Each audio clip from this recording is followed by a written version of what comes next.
শ্রীকৃষ্ণের জন্মাষ্টমী উৎসব উপলক্ষে আজকে এই রেলিপুর সমাবেশে উপস্থিত বাংলাদেশ পূজা উদযাপন পরিষদ বগুড়া জেলা শাখার সম্মানিত সভাপতি, বগুড়া জেলা বিএনপির সাবেক যুগ্ম সম্পাদক, বগুড়া পৌরসভার সাবেক ক্যাবিনেট ওয়ান যারা পরিবার চন্দ্র উপস্থিত রয়েছেন।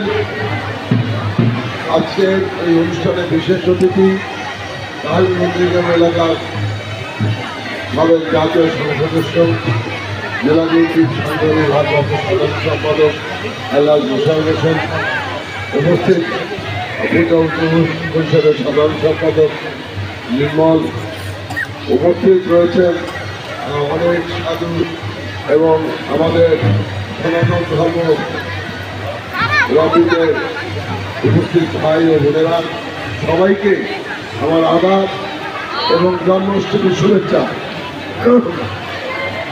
বাংলাদেশ একটি সাম্প্রদায়িক সম্প্রীতির দেশ।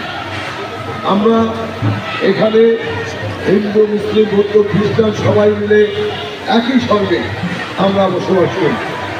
আমাদের বিএনপির ভারপ্রাপ্ত চেয়ারম্যান জনাব তারেক রহমান বলেছেন, ধর্ম যার যার, কিন্তু রাষ্ট্র সবার। এই দেশটি আমাদের সবার। সে হিন্দু হতে পারে, মুসলমান হতে পারে, বৌদ্ধ হতে পারে, খ্রিস্টান হতে পারে, অন্য ধর্ম হতে পারে, কিন্তু রাষ্ট্রটা আমাদের সবার। এটাই মনে রাখতে হবে।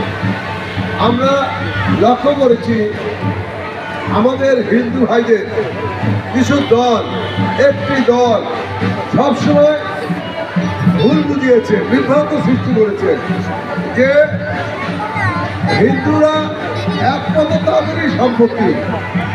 অথচ স্বাধীনতার পর থেকে আজ পর্যন্ত যদি দেখেন, হিন্দুদের উপর সবচেয়ে অত্যাচার নির্যাতন তারাই বেশি চালিয়েছে, হিন্দুদের সম্পত্তি তারাই বেশি দখল করেছে।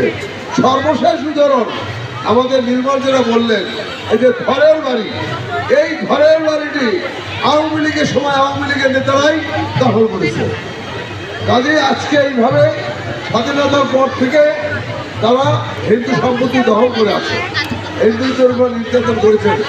আমরা বলতে চাই, ফ্যাসিস্ট হাসিনা পতন হয়েছে, আর যেন কোনো বাংলাদেশে ফ্যাসিস্ট না আসতে পারে এবং কোনো সম্প্রদায়ের উপর কোনো শক্তি যেন আঘাত না করতে পারে, সেই জন্য বিএনপি হিন্দু ধর্মদের পাশে সবচেয়ে পাশে তাদের পাশে থাকবে।